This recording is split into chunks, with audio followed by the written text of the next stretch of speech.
यह पूरी सरकार एक एजेंडे के तहत इस अंधविश्वास को फैलाती है। और दूसरी तरफ एक तरफ वैज्ञानिक पत्ती की बात करते हैं और दूसरी तरफ नींबू और वो मिर्ची जहाज पर टांगते हैं। बहुत अच्छी बात जो उन्होंने बोली, जो लगातार बोलनी चाहिए, बार बार बोलनी चाहिए, हर मंच से हमको बोलनी चाहिए कि सिर्फ सूरवीर होने की वजह से संतों के पास जाने से लोग रोक रहे हैं।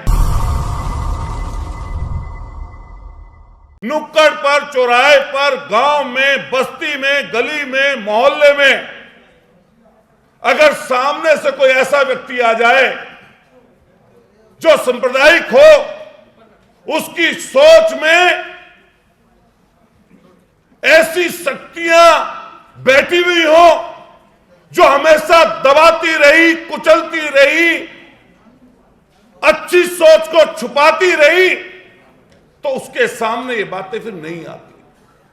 क्योंकि मैं एमएलए हूं, विधायक बनने का मौका दिया जनता ने और 2 बार हारा भी हूं। जब व्यक्ति कहीं किसी मोड़ पर, नुक्कड़ पर असफलता प्राप्त करता है और उस असफलता को चुनौती के रूप में लेता है, तो उसको जानकारी जमीनी हो जाती है, उसको जमीनी नॉलेज हो जाती है, पता चलता है कि क्या कमियां रही, क्या खामियां रही, किस वजह से हारे, क्या धन का अभाव था, क्या कारण था। अभी जो चर्चा चल रही है, क्योंकि चर्चाएं तो बहुत सारी हैं, लेकिन एक चर्चा जो इस समय आम है, पूरे के पूरे देश में सबसे बड़ी गद्दी पर बैठे हुए व्यक्ति से लेकर और जमीन पर रहने वाले उस पन्ना प्रमुख तक जो भाजपा के लोग बनाते हैं। माननीय अखिलेश यादव जी ने उत्तर प्रदेश में बात कही, अभी कल आपने टीवी पर देखी होगी।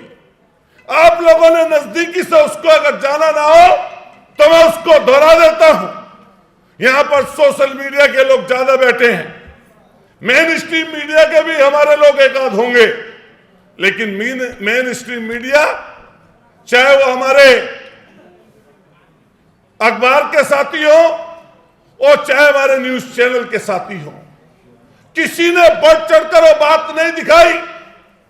माननीय अखिलेश यादव जी कल एक प्रोग्राम में गए और भाजपा और आरएसएस के लोगों ने उनका वहां पर विरोध किया। बहुत अच्छी बात जो उन्होंने बोली, जो लगातार बोलनी चाहिए, बार बार बोलनी चाहिए, हर मंच से हमको बोलनी चाहिए कि सिर्फ सूरवीर होने की वजह से हम लोगों को, ये लोग जो मंदिर में संतों के पास जाने से लोग रोक रहे हैं, इनसे बड़ा अधर्मी कोई नहीं हो सकता। यह सबसे बड़ा अधर्मी है। इनकी सोच में, विचार में सिर्फ यही चीज बचती है जो चारों तरफ इस समय फैलाने का काम देश की सबसे बड़ी गद्दी पर बैठे हुए शख्स से लेकर नीचे तक का व्यक्ति कर रहा है, वो है अंधविश्वास।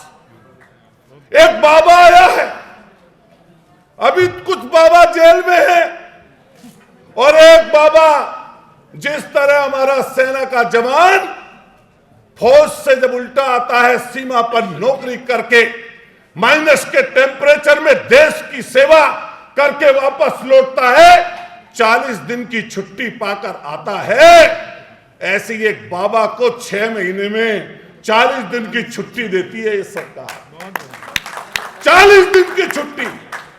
जिन्होंने अंधविश्वास को बढ़ाया, वैज्ञानिक तर्कों को नकार दिया।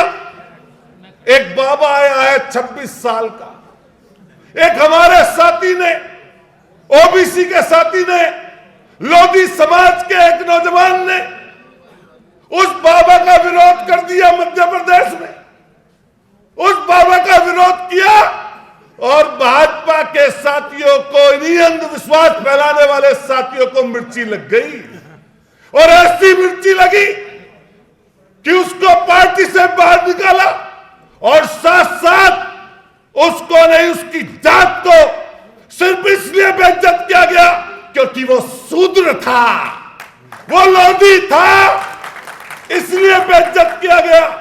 मुकदमे दर्ज हुए और एक तरफ दूर उसको डाल दिया गया। यह है इस समय की आरएसएस और भाजपा। मैं बधाई देना चाहता हूं उस मंच से कि अखिलेश यादव जी ने कल जिस तरह की बात कही, जो बात थी कि भाजपा और आरएसएस और भाजपा, अगर शूद्र की बात सबसे ज्यादा अगर किसी ने जमीन तक पहुंचाने का काम किया वो इन्हीं लोगों ने किया। अंधविश्वास की बात चल रही है और सब उसमें पड़े हुए हैं। नुक्कड़ पर, चौराहे पर, गलियों में, मोहल्लों में, कस्बों में, गांव में, हर जगह प्लानिंग के साथ इस काम को किया जा रहा है। अभी मुझे पता चला कि हमारे वो चमत्कारिक बाबा जो चेहरा देखकर नाम पढ़ लेते हैं, वो तो हमारी एक बहन ऐसी आ गई, उसने पूरी पोल खोल के रख दी, उसकी पूरी पोल खोल दी और बता दिया कि यह कोई चमत्कार नहीं है।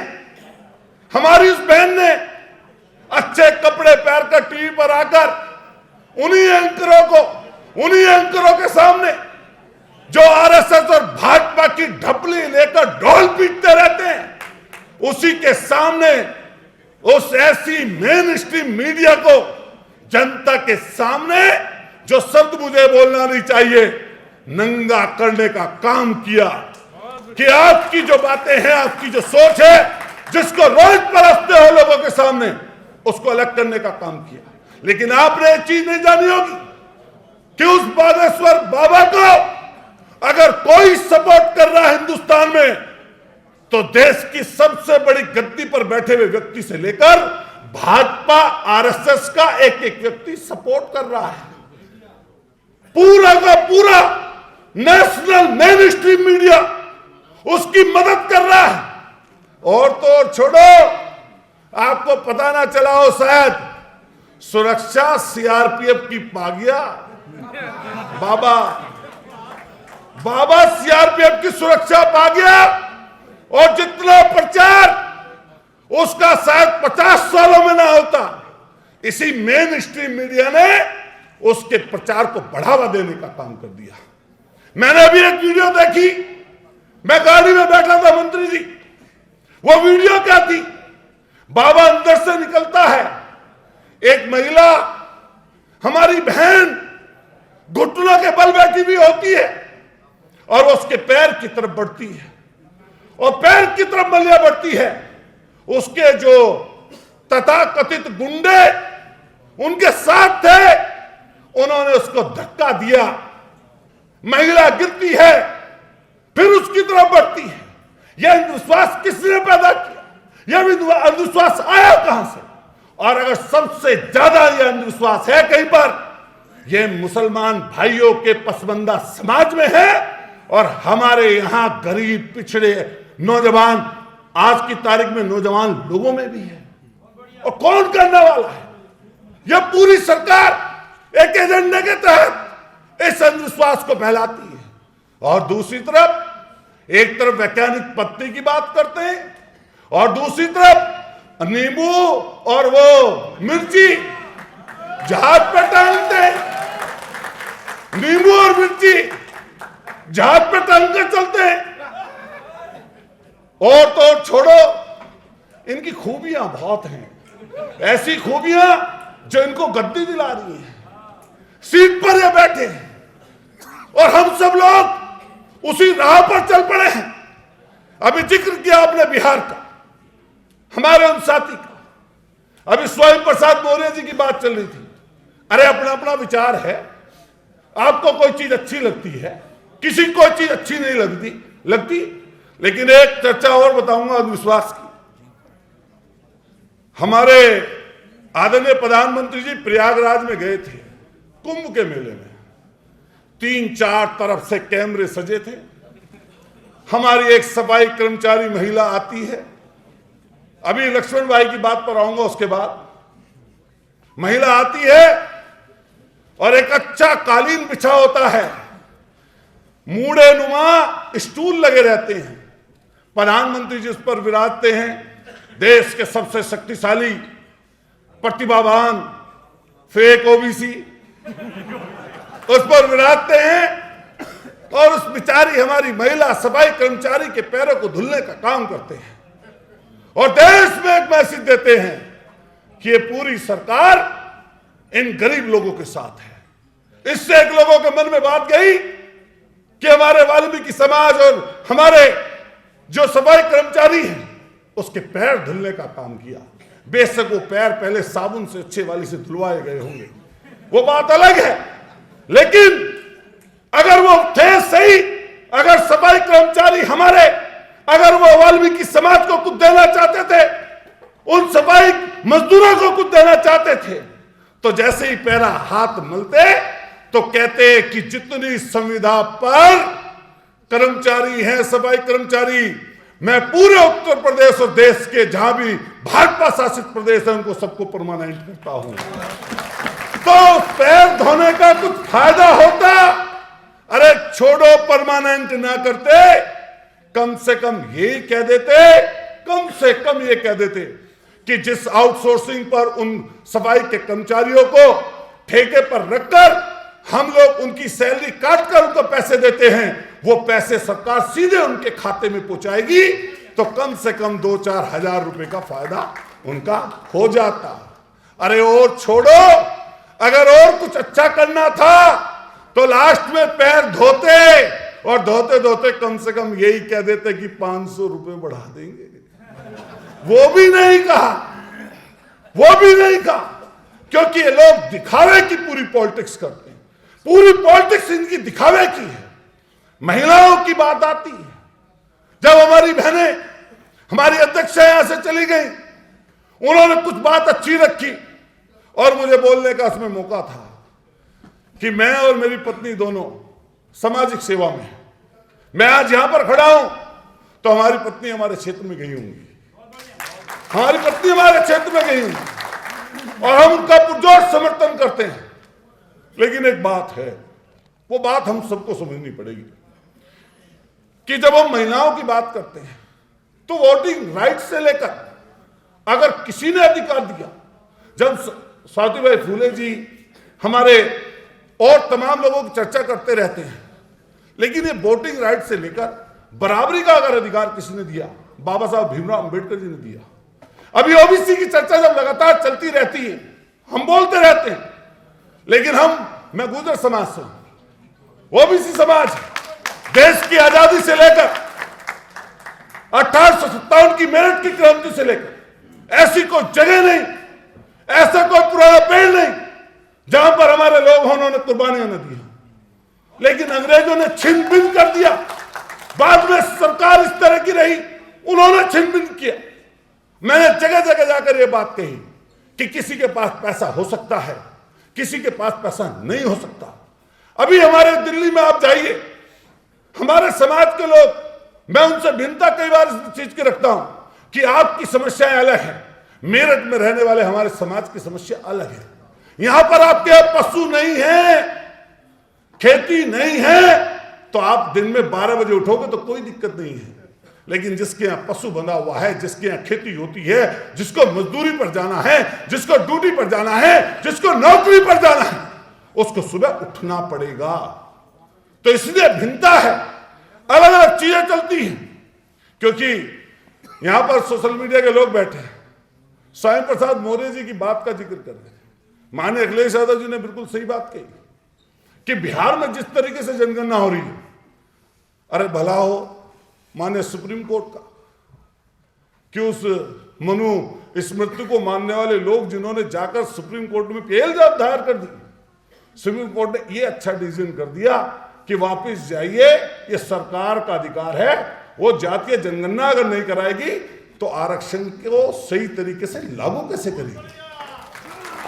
ये तो बात अच्छी कह दी। ये बेशक बात इसलिए बोली कि इनकी ऊपर ऊपर लड़ाई चल रही है, बहुत रोज लड़ाई टीवी पर अखबार में। रिज्जू कुछ कह रहे हैं, प्रधानमंत्री जी कुछ कह रहे हैं। प्रधानमंत्री जी कह रहे हैं कि वो सुप्रीम कोर्ट के मुख्य न्यायाधीश ने बड़ा अच्छा काम किया, रिज्जू रोज गाली दे रहे हैं ये गाली इसलिए दे रहे हैं कि प्रेशर बनाते हैं, डराते हैं, लालच देते हैं, और इसीलिए ये पूरी की पूरी अभी लक्ष्मण भाई पर मुकदमा लगा एक, ये भाषण दिया एक जगह अयोध्या में और मुकदमा लग गया। अरे कोई बात नहीं, कह दें दो चार दिन जेल भी काट लेना, हम लोग काटे हुए हैं, कोई फर्क नहीं पड़ता। एक आध बार गए नहीं गए, जब जाओगे तो फिर बुरी नहीं लगेगी। तो इन्होंने क्या बोला वहां पर, आप सब लोगों ने सोशल मीडिया पर इनको सुनते रहते हैं। मैंने बताया ना कि मेरे और इनके बोलने में कई बार अंतर हो सकता है। देखिए, वोट लेने वाला जो व्यक्ति होता है, जिसको वोट की जरूरत होती है, सरकार बनती है, उसमें कई बार भिन्नता आ जाती है, सामाजिक संगठन में उसमें। और मुकदमा जो लगा, मैं तो कहूं कि कम से कम 2 दर्जन मुकदमे जब तक ना लगे, जब तक क्या फायदा। तो बोलते जाओ। अरे आपकी बात लाखों लोग सुन रहे, आपने बहुत अच्छी बात की, मैं तो बधाई देता हूं और चाहूंगा इस सभागार में जोरदार ताली बजाइए ऐसे नौजवान साथियों के लिए, बधाई के पात्र। मिलकर हम लोग काम करना पड़ेगा।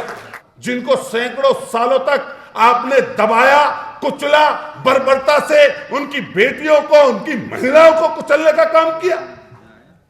अरे और इससे आगे की बात बोलूंगा तो शर्मसार हो जाएंगे हम सब लोग। किस तरीके से हमारी महिलाओं को, हमारी बहनों को पूर्व में किस तरीके से वेशभूषा में रहने के लिए विवश किया जाता था, आज को उसके ऊपर क्यों नहीं बात करता। एक बात उन्होंने बोल दी तो उसके ऊपर चर्चाएं गर्म है। मैंने कई जगह कई मौकों पर कहा, एक पत्रकार साथी मेरे से कल इंटरव्यू लेने आए, मैंने कहा पार्टी का प्रवक्ता नहीं हूं। उन्होंने कहा 1-2 विषयों पर बात रख दीजिए, लोकल की बात रखी और बाद में फिर इसी बात पर आगे स्वयं प्रसाद मौर्य जी। मैंने कहा मैं एक पॉलिटिकल आदमी हूं, मैं किसी की भावनाओं को आहत करने वाला नहीं हूं। मैं मुस्लिम में जाता हूं, मैं हिंदू में जाता हूं, मैं सिख में जाता हूं, मैं ईसाइयों में जाता हूं, मैं जैनियों में भी जाता हूं, मैं बौद्धिस्ट में भी जाता हूं। मेरा ऐसे व्यक्ति से सरोकार है जो कई लोग हो सकते हैं कि क्षेत्र के पैसे वाले और ताकतवर लोग हों, लेकिन मेरा अपनी सोच ये कहती है, मेरा अपना जो विचार है उसको मुझ पर कोई नहीं थोप सकता। मेरा अपना विचार, मेरी जो विचारधारा है वो अंबेडकरवादी विचारधारा है और उसी विचारधारा को लेकर मैंने पहले दिन से जब अपनी शुरुआत की, एक दंगाई लोगों को बांटने वाले, दंगा फैलाने वाले 1000 करोड़ से ज्यादा व्यक्ति को उसी जनता ने मेरे ही मुद्दे पर, मेरे ही विषय पर, मैं 2 बार चुनाव हारा, लेकिन एक समय ऐसा आया गरीब जनता इकट्ठी हो गई, दलित शोषित वंचित इकट्ठे हो गए, अकलियत के लोग इकट्ठे हो गए और सही सोच को मानने वाले लोग इकट्ठे हो गए। मैंने उसी शख्स को, जहां पर 91 से कभी नहीं जीत पाया था कोई, मैंने उसी सीट पर उसी जगह उसको हरा दिया। इसलिए हमें अपने बात से भागने की जरूरत नहीं है। एक मुद्दा एक समय ऐसा आएगा कि आपकी चीजें परिवर्तित हो जाएंगी। अभी उत्तर प्रदेश में जातीय जनगणना का जिक्र है और मैं बधाई दूंगा कि माननीय राष्ट्रीय अध्यक्ष जी की स्वयं प्रसाद मौर्य जी से जब बात हुई तो उन्होंने एक बात कही कि आप इस समय जातीय जनगणना पर ही भ्रमण करिए, इसी पर चलिए और इसी चीज को आगे बढ़ाइए। अब भाजपा के मंत्री हैं, एक डिप्टी चीफ मिनिस्टर हैं, हार के आए हैं, वहां से हारे हैं, हाँ स्टूल कह लो या बिन स्टूल कह लो, बाबा ने इनके पास स्टूल भी नहीं छोड़ रखा। अरे मैं उसी उत्तर प्रदेश में सदन में देखता हूं ना, मैं अब की बार कुछ कहना चाह रहा था, मैं सदन में कहूंगा जरूर, लेकिन उससे पहले यहां बोल दूं, मैंने कि ये मंत्री बन गए संतरी और संतरी जो है बन गए मंत्री। उत्तर प्रदेश में किसी मंत्री की हैसियत नहीं, अपने विभाग में 1 रुपए का बजट अपने हिसाब से पास करा ले। ये डिप्टी चीफ मिनिस्टर हैं, बड़े डिप्टी जुड़ा हुआ है इनके सामने, बाकी सौदा इनके पास कुछ नहीं, कुछ नहीं है। बिल्कुल इनकी ऐसी हालत कर दी जो ये स्वयं प्रसाद मौर्य और दूसरे नेताओं के लिए बोलते रहते हैं। अरे आपका विषय अलग है, हमारा विषय अलग है, आपकी विचारधारा अलग है, हमारी विचारधारा अलग है, हम अपने विचार पर काम कर रहे हैं, आप अपने विचार पर काम करो, ये बात सही है। हमें किसी के विचार को, सोच को, मान लिया किसी की कुछ भावनाएं हैं उसके बारे में नहीं बात करनी चाहिए, लेकिन पद और ओहदे पे बैठे हुए व्यक्ति को तो ऐसी बात नहीं करनी चाहिए। अरे प्रधानमंत्री जी जब दिशा देने का काम कर रहे हो तो आप दिशा इस चीज की दीजिए ना कि इसका बाबा का क्या हो, इस बाबा पर मुकदमा, जब महाराष्ट्र में कानून है ऐसा कि चमत्कारी जादू टोना वालों पर मुकदमा होगा, तो वहां की एक संस्था ने जब कहा, चैलेंज किया इनको कि आइए चैलेंज को बहस करिए, तो क्यों कहां चले गए भाई? और फिर वहां की उस महाराष्ट्र की सरकार ने, पूर्व में कई लोगों पर मुकदमे दर्ज हुए हैं, उससे पहले सरकार में, इस सरकार ने उस जादू टोने वाले पर मुकदमा क्यों नहीं किया? क्योंकि ये तो चाहते हैं जादू टोना।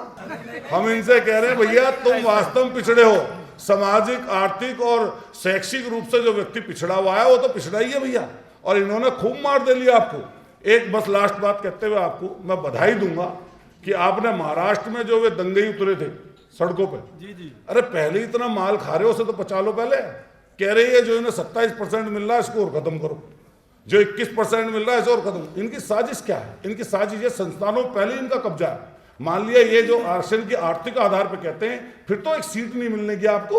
जब ये आरक्षण होते होते किसी को प्रोफेसर नहीं बनने देते, आरक्षण होते होते किसी को वाइस चांसलर नहीं बनने देते, जब ये होते होते आरक्षण उसको लागू नहीं करने देते, कहीं बैठ लोग नहीं निकालते। अरे दिल्ली पुलिस में सिपाहियों की संख्या, आप साथी बैठे हैं, अभी निकाल कर देख लेना, अगर ओबीसी लोगों को 8% का आरक्षण भी नहीं दिया, यह हालत है इनकी। लेकिन एक चीज और लास्ट में अपनी बात खत्म करते हुए, सामाजिक साहूकार रखने वाले लोगों को आप इकट्ठा करिए। देखिए सबसे पहले आपको अपनी बात कहने के लिए सामने संख्या भी बैठानी जरूरी है।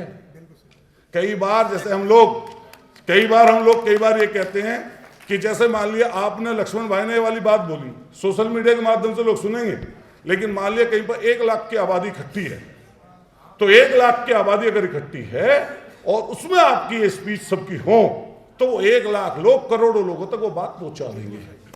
लेकिन ये कब होता है? जब कोई जनाधारी और क्षेत्रीय, देखो उत्तर प्रदेश और देश में अलग अलग क्षेत्रों में लोग बटे हुए हैं, अगर आप क्षेत्रीय नेताओं को भी अपने संग जोड़ेंगे इस संगठन में और उसको इकट्ठा करेंगे और एक छतरी बनाएंगे, तो आपको ज्यादा लोगों तक बात पहुंचाने का मौका मिलेगा। राजकुमार सैनी जी बैठे हैं, इन्होंने बहुत पंगा लिया, इन्होंने बहुत पंगा ले रखा है, लेकिन पंगे से डरते मालिक है नहीं। ऐसे हम लोग भी हैं।